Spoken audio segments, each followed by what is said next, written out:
Hi hello नमस्कार, स्वागत आहे तुमचं माझ्या मराठी कथा या यूट्यूब चॅनलमध्ये। तर कथेचं नाव आहे अलिबा। तर चला मग कशाला सुरुवात करूया।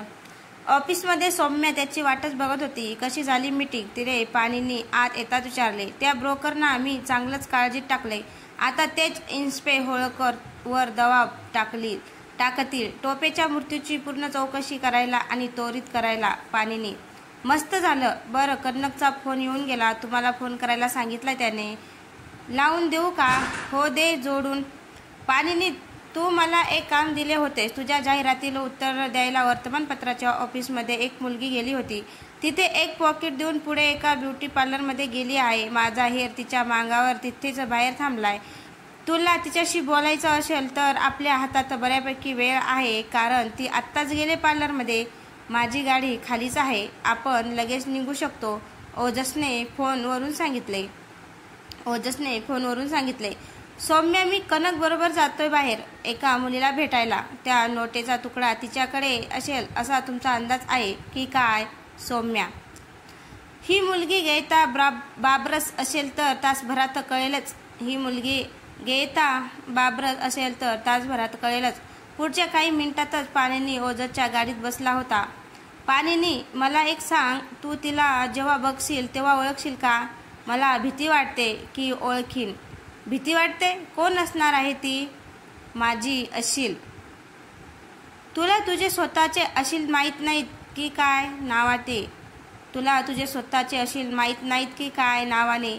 माझी अशिलांची संख्या मोठी आहे, तुझ्या स्वतःच्याच अशिलावर नजर ठेवायला मला का नेमला आहेस तू? पाणीनी तुला धंदा मिळावा म्हणून तुला मी नेहमी अवघडच कामे देतो, म्हणून म्हटलं की ए वेळी जरा सोपे काम देऊन पाहू।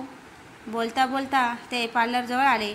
तिचं वर्णन व्यवस्थित आहे ना तुझ्याकडे? माझ्या माणसांनी जे दिलंय ते आहे, 28च्या आसपास, वय एकदम देखणी, गडद डोळे, माझ्या मनातल्या तरुणींचे डोळे असेच आहेत। त्यांची गाडी ओजसच्या हेराच्या गाडीजवळ आल्यावर हेराने त्यांच्या गाडीला जागा दिली। तुला बोलायचं का त्यांच्याशी? ओजस हो बोलायचं आहे। दोघे खाली उतरून ओजसच्या हेराजवळ गेले।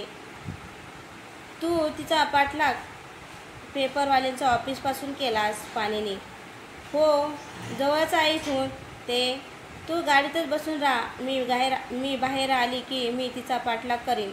तिने मला गुंगारा द्यायचा प्रयत्न केला तर तू पाठलाग चालू ठेवू शकशील। हेर स्वतःच्याच गाडीत बसून नजर ठेवू लागला तर पाणीनी आणि ओजस त्यांच्या गाडीत बसले। टोपेच्या मृत्यूच्या वेळेबद्दल तुझा काय अंदाज आहे पाणीनी? त्याआधी इन्स्पे होळकरचा अंदाज सांगतो। त्याच्या पहिल्या अंदाजाप्रमाणे त्याला बंगल्यातच मारण्यात आलाय आणि दुसऱ्या अंदाजानुसार त्याला गाडीत मारलं गेलं आणि मग त्यांचं प्रेत बंगल्यात आणलं गेलं। तुझा अंदाज काय? ओजस त्याला गाडीत मारण्यात आलं, पण स्वतःच्या प्रयत्नाने तो कसाबसा कोणाच्या तरी मदत घेऊन तो बंगल्यात आला असावा। ज्या क्षणी तो अंथरुणावर आडवा पडला तेव्हाच लगेच तो गेला असावा। मला त्यांच्या बुटाबद्दल उत्सुकता आहे। त्यांच्या पायात बूट नव्हते, तो मेला तेव्हा। अरे, अंथरुणावर झोपताना कोणी बूट घालून झोपते का? ओजस मरायला टेकलेला माणूस आडवा झोपताना बूट काढत बसणार नाही। त्याच्या मदतीला कोणी आले असेल बरोबर, तरी त्याला झोपल्यावर बूट काढायचे सुचणार नाही त्याला। अपवाद फक्त त्याच्या बरोबर आलेली व्यक्ती ही स्त्री असेल तर, पण कोणी त्यांच्या पायातले बूट का काढेल? ओजस डॉक्टर म्हणतात की टोपे मंगळवारी सकाळी 10 नंतर नक्कीच जिवंत नव्हता, याचा अर्थ तो मंगळवारी सकाळी 10च्या आधी कधीही गेलेला असू शकतो। त्या खोलीचा गॅस हीटर चालू होता आणि खिडक्या बंद होत्या। पाणीनी पुढे सांगू लागला। प्रेत लवकर गार पडू नये आणि मृत्यूची वेळ ठरवण्यात पोलिसांचा गोंधळ व्हावा हा त्या मागचा हेतू असेल असे मला वाटत नाही। थंड पडलेली खोली गरम व्हावी म्हणून हीटर लावावा असावा। खोली गार कधी पडते तर रात्री, म्हणजे जी कोणी व्यक्ती त्यांच्याबरोबर आली ती रात्री आली होती। मंगळवारी रात्री? ओजस नाही, सोमवारची रात्री। ते अशक्य आहे ओजस। टोपे आत आला तेव्हा जिवंत होता. फरशीवर पडलेले रक्ताचे डाग ते सिद्ध करतात. अंथरुणावर पडलेले डाग दाखवतात ही खूप मोठा रक्तस्राव झाला होता. अरे पण पाणिनी, तू त्यांच्याशी मंगळवारी बोलला होतास फोनवर. ओजस: मला काय कळायला मार्ग होता की मी टोपेशी बोललो म्हणून. सेक्रेटरी म्हणाला, मी टोपेला जोडून देतो आणि मी तो टोपेच आहे असे समजून बोललो. म्हणजे सेक्रेटरी खोटे बोलत होता की काय? ओजस: सेक्रेटरी नक्कीच खोटे बोलत असला पाहिजे. याला साधे तर कशास्त्र लावायचा प्रयत्न कर. टोपेला घरात आणले गेले तेव्हा तो जिवंत होता असे समजण्यात आपला फायदा आहे. तो प्रचंड जखमी झाला होता हे नक्की. त्याला अंथरुणावर ठेवण्यात आल्यानंतर तो थोड्या वेळातच गेला. ज्या कोणी त्याला घरात आणले जखमी अवस्थेत आणि अंथरुणावर निजवले त्यांनीच खोलीत उष्णता यावी म्हणून गॅस हीटर चालू केला. तीच व्यक्ती बाथरूममध्ये टॉवेल आणायला गेली. रक्ताचा प्रवाह पुसण्यासाठी म्हणून किंवा कदाचित डॉक्टरला बोलवण्यासाठी म्हणून फोन करायला धावली असावी. त्याच वेळी टोपे गेला असावा. मग ती व्यक्ती घाबरून गेली असावी आणि तिने पळून जायचा निर्णय घेतला असावा.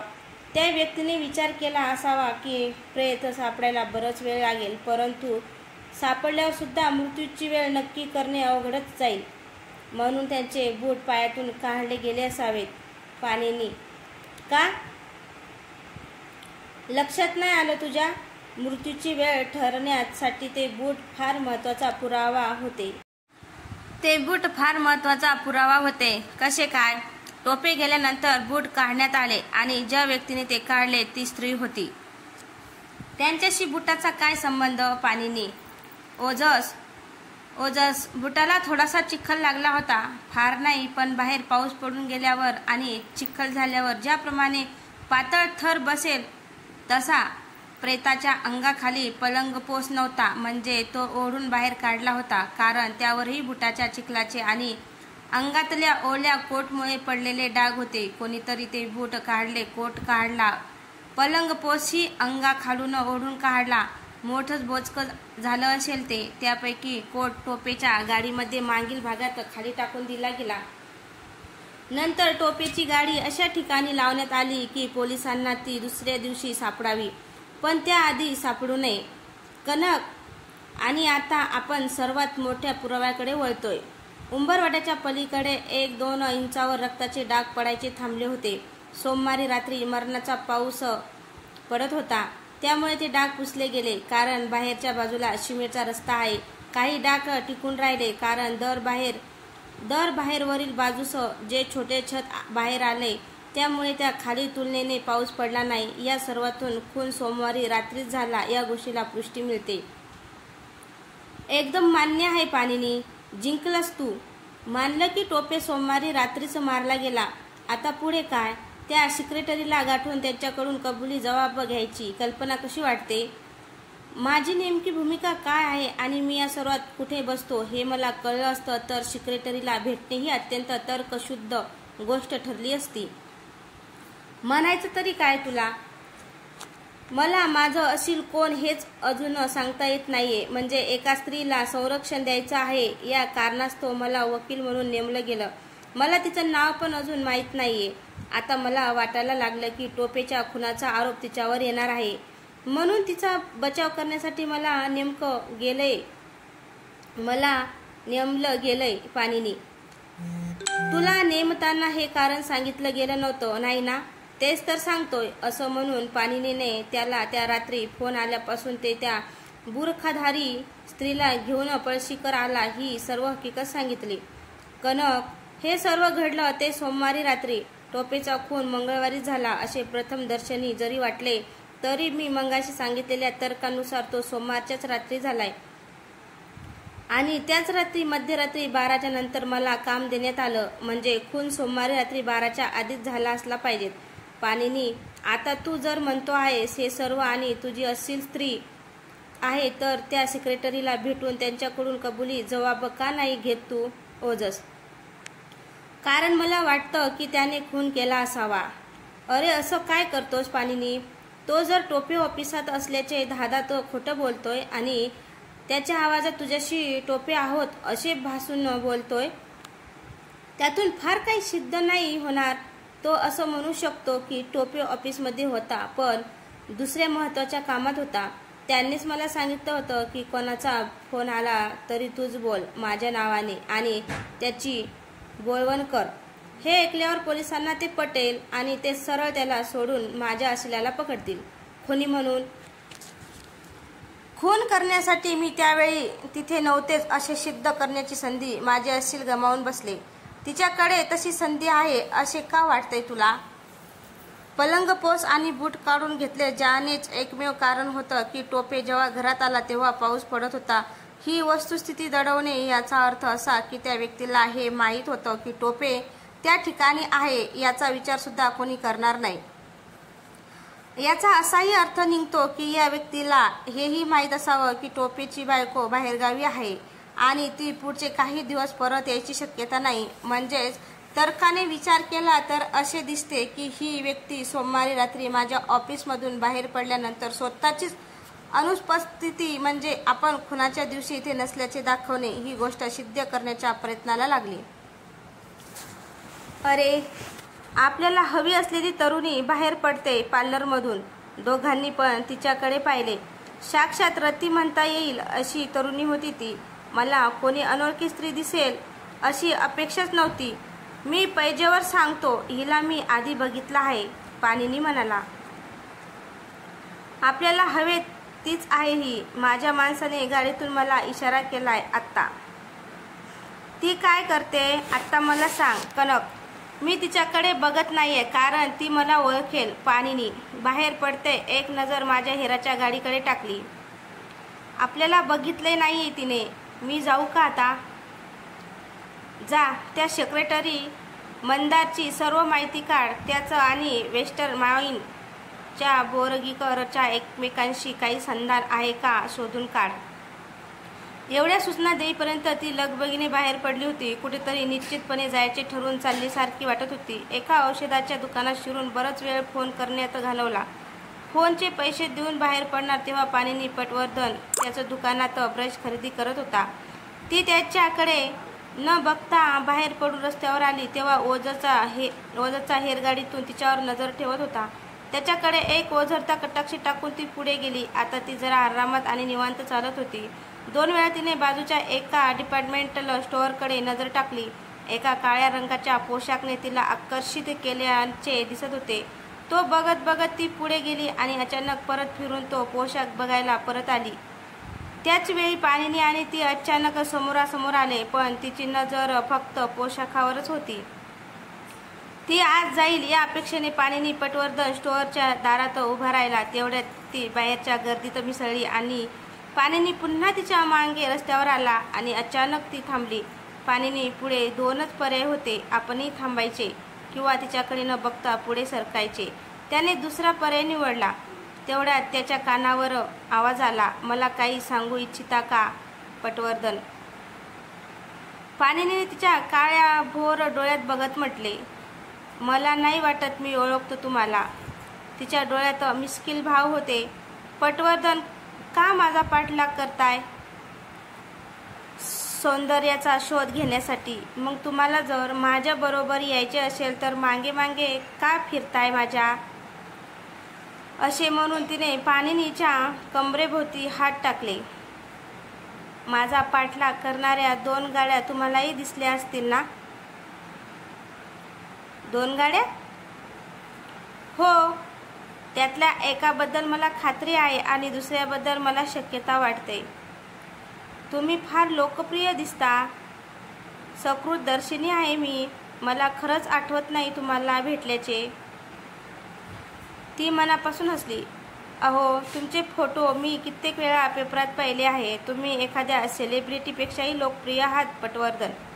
त्याच्या देहदृष्टीकडे तिने निरखून पाहिले. पटवर्धन, तुमच्याकडून माझी उलट तपासणी घेण्याची वेळ कधीच येऊ नये अशी इच्छा आहे माझी. मलाही तशी वेळ आलेली आवडणार नाही. तुम्ही काय किंवा कुणीही जो प्रश्नाची उत्तरे टाळतो तो साक्षीदार म्हणूनच वाईटच असतो. पाणिनी, मी कोणते प्रश्न टाळले तुमचे? तुम्ही अजून तुमचे नाव सांगितलेले नाहीये. मी नाही सांगितलेले खरंच, आणि मी सांगेन की नाही हे पण माझे नक्की नाही. फारच हुशार हेर आहेत नाही ते. त्यातला एक मी जिथे गेले होते तिथे दाराजवळ होता. दुसरा या चौकात गिरट्या मारतो. हा पहा आलाच तो इकडे. त्याला घोंगारा द्यायचा की फिरवत बसायचं? सापडू देऊ त्याला. त्यांना रोजच्या रोज पैसे दिले जातात. मला वाटतं मी यात तुझ्याबरोबर असल्याने काही कटकटी ना निर्माण होणार. पाणीनी कशाला होतील कटकटी? तुला माहीत नाहीये ही ते कोणासाठी काम करतायत, आणि त्यांना माहीत नाही की मी तुझ्या मागे का आहे. ते त्याच्या मालकाला अशा प्रकारचा अहवाल पाठवतील माहीत ते. ब्युटी पार्लरमधून आपली व्यक्ती बाहेर पडल्यावर पाणीनी पटवर्धनने पाठलाग केल्यानंतर ते दोघे एकमेकांच्या कमरेभोवती हात टाकून निघून गेले. अशा प्रकारे अहवाल सादर झाला तर कटकटीचे ठरेल, पण हेर नेहमी अशाच पद्धतीने त्याचा अहवाल देतात. तुम्ही माझ्या ब्युटी पार्लरपासून पाठलाग करत होतात, पण औषधाच्या दुकानात येईपर्यंत मला ते जाणवले नाही. तुम्हाला काय हवंय? तू कोण आहेस हे हवाय? तू कोण आहेस ते हवाय? समजा मी नाही सांगितले तर? मला पूर्ण अर्धा तास घालवावा लागेल ते शोधून काढायला. वेडेपण करू नका पटवर्धन. तुम्हाला गुंगारा द्यायला माझ्याकडे अनेक मार्ग आहेत. लेडीज रूममध्ये जाऊन गुंगारा द्यायची कल्पना का? नक्कीच नाही. तुम्ही त्या व्यक्तीला बळी पडणाऱ्यातले नाही हे मला माहिती आहे. मग मला खिलाडू वृत्तीने सांगून का नाही टाकत? पाणीनी अजून ते तुम्हाला सांगण्यासाठी माझी तयारी झाली नाहीये. मला एकटीलाच राहायचं. आपण हस्तांदोलन करून आणि अलग होऊन मी इथेच थांबते, आणि तुम्ही 1-2 चौक पुढे गेल्यावर मी मला जे खरेदी करायचं आहे ते करीन. पाणीनीने मानेने नकार दिला. तुला शोधायचे एवढे कष्ट घेतल्यावर तुला सहज जाऊ देणार नाही मी. म्हणजे ते हेर तुमचे होते? पाणीनीने काही उत्तर दिले नाही. ठीक आहे, तुम्ही हे स्वतःहूनच ओढून घेतले आहे, ती म्हणाली. ठीक आहे, तुम्ही स्वतःहूनच ओढून घेतले आहे, ती म्हणाली. आपण आपल्यात आता युद्धच पुकारायचे का? पाणीनी हो. तुम्ही जर परतणार नसाल तर मला 4-5 प्रश्नाची उत्तर दे, मग मी तह करतो. पाणीनी नाही. ठीक आहे, मग युद्ध अटळ आहे मग. पाणीनी त्याच्या बोलण्यात कडुता होती, पण वरकरणी पाहणाऱ्याला ते एखादे जोडपे प्रेमाच्या गोष्टी करत फुटपाथ वरून चालत असल्यासारखे वाटत होते. अगदी जवळून बघणाऱ्यालाच पाणीनी पटवर्धनच्या चेहऱ्यावरचे ठाम भाव आणि त्या मुलीच्या मनातील नैराश्य जाणवले असते. रस्त्यावरचा वाहतुकीचा दिवा बदलला. तिथल्या चालणाऱ्या माणसाकडे नजर ठेवीत पोलीस त्यांच्यासाठी उभारलेल्या राहुटीत गेला. तिथून कोणतेही वाहन डाव्या बाजूला बंदी असलेल्या रस्त्याला वळत नाही ना याकडे लक्ष ठेवत होता. तेवढ्यात पाणीनीला ढकलून देत त्या पोलिसांचे लक्ष वेधून घेत ती ओरडली, हा माणूस मला त्रास देतोय. पोलिसांचे त्यांच्याकडे लक्ष जायच्या आत पाणीनीने विजेच्या चपळाईने तिच्या हातातील पर्स खेचून घेतली. अतिक्रोधाने तिने त्याच्याकडे पाहिले. मी तुमची पर्स तुम्हाला परत करत होतो. पाणीनी पटवर्धन उत्तरला. पोलीस त्याचा आवाज ऐकताच खाली उतरला. काय चाललंय इथे? या माणसाने माझी पर्स, तिने बोलायचा प्रयत्न केला. एका तरुणीची पर्स केमिस्टच्या दुकानात काउंटरवर विसरली होती. मला वाटतंय की ती हिची आहे, पण जोपर्यंत मी ओळख पटवत नाही तोपर्यंत मी तिला देणार नाही. हे बरोबरच आहे की नाही माझे म्हणणे? पाणीनी बाबडेपणाने म्हणाला. ही बघा, तुम्ही बघू शकता तुम्हाला हवी असेल तर. तिने पाणीनी पटवर्धनच्या दिशेने तिरसटल्यासारखी उडी मारून ती पर्स धरायचा प्रयत्न केला, पण पाणीनीने आपला खांदा मध्ये घालून पर्स मधले चांबड्याचे एक पाकिट बाहेर ओढले आणि त्यातल्या ड्रायव्हिंग लायसन्सवर ओझरती नजर टाकली आणि पोलिसाला म्हणाला, हे बघून घ्या तिचे ड्रायव्हिंग लायसन. त्यावर तिचा पत्ता आणि नाव आहे. तिने मला फक्त तिचे नाव सांगावे, मी तिची पर्स तिला परत करेन. अचानक तिच्या डोळ्यातून रागाने आणि असहाय्यतेमुळे अश्रू वाहू लागले. पोलीस पाणीनीला म्हणाला, ए बाबा, तुझं वागणं मला वेगळंच वाटतंय. यात वेगळे पण काय? मला नाही कळलं. पाणीनी म्हणाला. मी माझी ओळख करून देतो. मी या शहरातला फौजदारी वकील आहे. पाणिनी पटवर्धन. माझं नाव आहे. अरे हो, खरंच की. मी तुम्हाला आत्ता नीट पाहिलं तेव्हा ओळखलं. मी कोर्टात तुम्हाला पाहतो कधीतरी, पण पेपरात मात्र कित्येक वेळा तुमचे फोटो आणि माहिती वाचले. नंतर त्या तरुणीकडे वळून म्हणाला, माझ्या भूमिकेतून विचार करा. मला वाटतंय की ही तुमची पर्स आहे, पण जोपर्यंत तुम्ही ओळख पटवून नाही देत तोपर्यंत मी तुम्हाला देऊ शकत नाही. ठीक आहे, ती हताश होऊन म्हणाली. माझे नाव आदिती हुबळीकर आहे आणि त्या ड्रायव्हिंग लायसन्सवर माझ्या बोटाचा ठसाही आहे. बरोबर आहे मिस हुबळीकर, माझं समाधान झालंय. तुमचीच आहे ही पर्स, पाणिनी म्हणाली. हा सगळा प्रकार बघायला आजूबाजूला बघण्याची गर्दी जमली होती. ए पळा सगळे, काय तमाशा बघायला आलाय काय?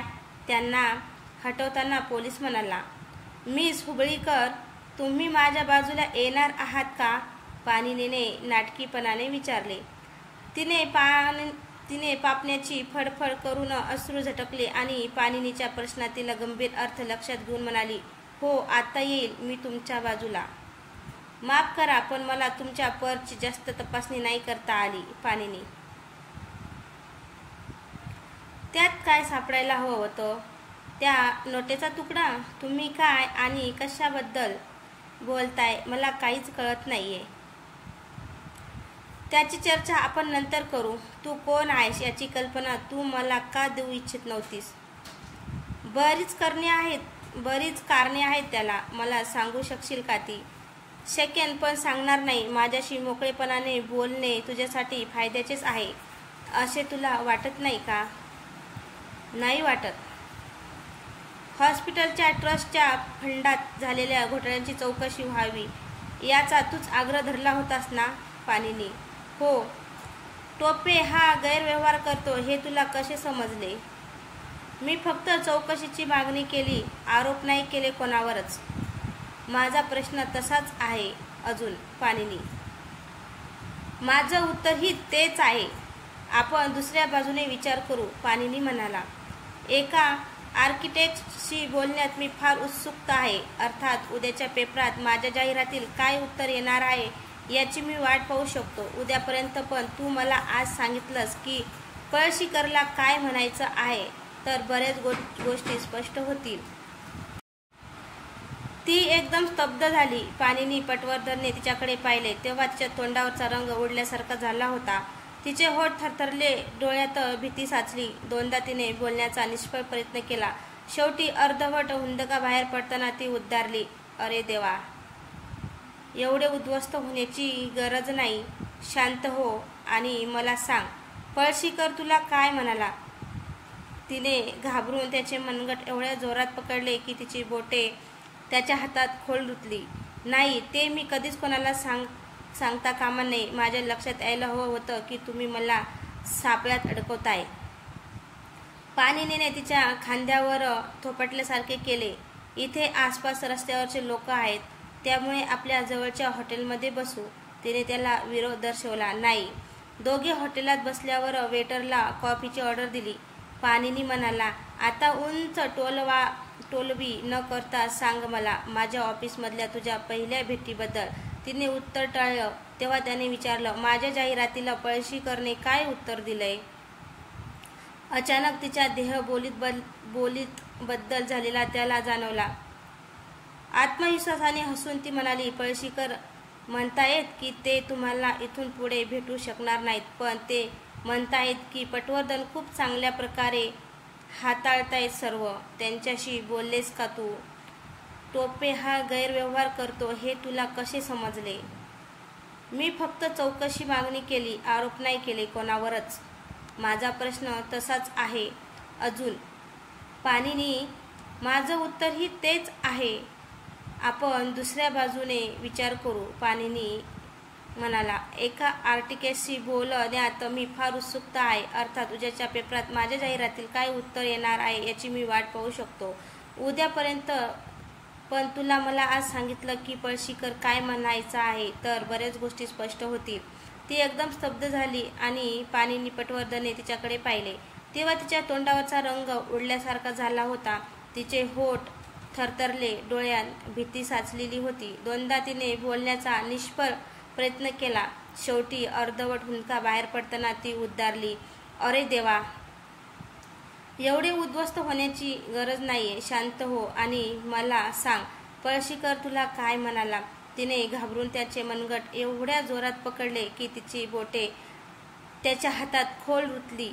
नाही, ते मी कधीच कोणाला सांगता कामा नये. माझ्या लक्षात यायला हवं होतं की तुम्ही मला सापळ्यात अडकताय. पाणिनीने तिच्या खांद्यावर थोपटल्यासारखे केले. इथे आसपास रस्त्यावरचे लोक आहेत, त्यामुळे आपल्या जवळच्या हॉटेलमध्ये बसून तिने त्याला विरोध दर्शवला नाही. दोघे हॉटेलात बसल्यावर वेटरला कॉफीची ऑर्डर केली. पाणिनी म्हणाला, आता उंच टोलवाटोलवी न करता सांग मला माझ्या ऑफिसमधल्या तुझ्या पहिल्या भेटीबद्दल. तिने उत्तर टळलं तेव्हा त्याने विचारलं, माझ्या जाहिरातील पळशीकरने काय उत्तर दिले? अचानक तिच्या देहबोलीत बदल झालेला त्याला जाणवला. आत्मविश्वासाने हसून ती म्हणाली, पळशीकर म्हणतायत की ते तुम्हाला इथून पुढे भेटू शकणार नाहीत, पण ते म्हणतायत की पटवर्धन खूप चांगल्या प्रकारे हाताळते सर्व.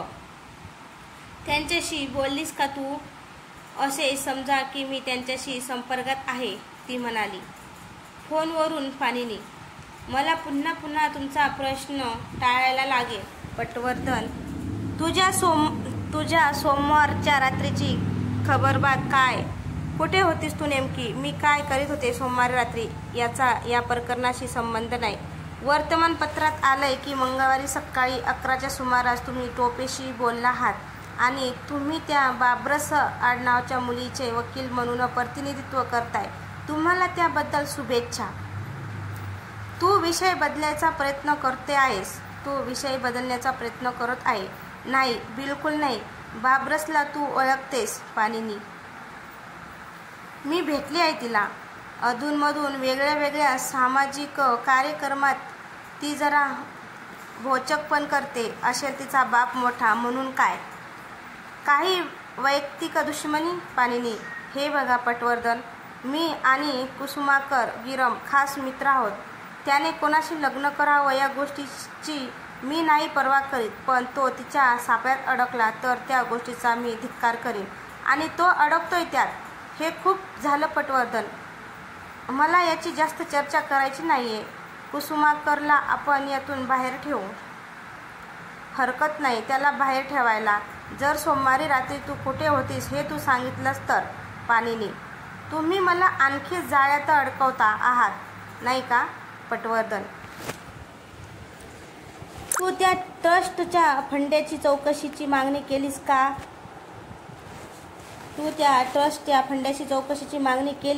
हा काही अंधारात मारलेला तीर नव्हता. तू पळशीकराच्या मागे ठाम राहिलीस. तू त्यांच्याशी संपर्क ठेवून होतीस. त्याच्यावर तुझा गाढ विश्वास होता. मला काय म्हणायचं तुझ्याबरोबर लक्षात येतंय? पाणिनी, काय अर्थ आहे तुमचा म्हणण्याचा? तू तुझ्या तोंडावर अभिनयाचा बुरखा कितीही परिधान केलास तरी तुझ्या भावना तुला लपवता येत नाहीत. पाणिनी, तेवढ्यात वेटरने त्यांना पेय आणून दिले. आपल्या हाताने ग्लास फिरवत ती सावकाश ते पीत बसली. तेवढ्या काळात पाणिनीचे नजर जेवढी चुकवता येईल तेवढी टाळत होती. मला वाटत नाही पटवर्धन मी याचं काही उत्तर देऊ शकेल. पाणिनी पटवर्धनने चिडून एका घोटात आपले पेय संपवले. हे बघ, माझ्या आईचं पत्र हरवलं. हा खेळ आत्ता बाद झालं. एक तर आत्ताच्या आत्ता मला उत्तर दे आणि खरं आणि मोकळेपणाने दे, नाहीतर मी उठून निघून जातो. मग बस माझ्या मागे फिरत मला शोधत. पण मी का तुमच्या मागे येऊ? उलटी स्थिती आहे. तुम्हीच माझ्या मागे लागला होता. पटवर्धन, सोडून दे. मी बाहेर जावं का निघून? पाणिनी, पटवर्धन, तुम्ही खरंच निघून गेलात आणि पुन्हा पुन्हा जाऊ का असे ना विचारता दृष्टी आड झाला तर ती माझ्या आयुष्यातील सर्वात आनंदाची आणि ज्याची मी वाट बघत होते अशी घटना ठरेल. पाणिनी एकदम उठला. माझं ऑफिस तुला माहिती आहे. एवढं बोलून निघून गेला. तर मित्रांनो, तुम्हाला ही स्टोरी कशी वाटली? स्टोरी आवडल्यास लाईक, कमेंट, शेअर करायला विसरू नका. चॅनलवर नवीन असेल तर चॅनलला सबस्क्राईब करा आणि स्टोरीमध्ये जे पण आवाज येत असेल फॅनचा त्याला इग्नोर करा.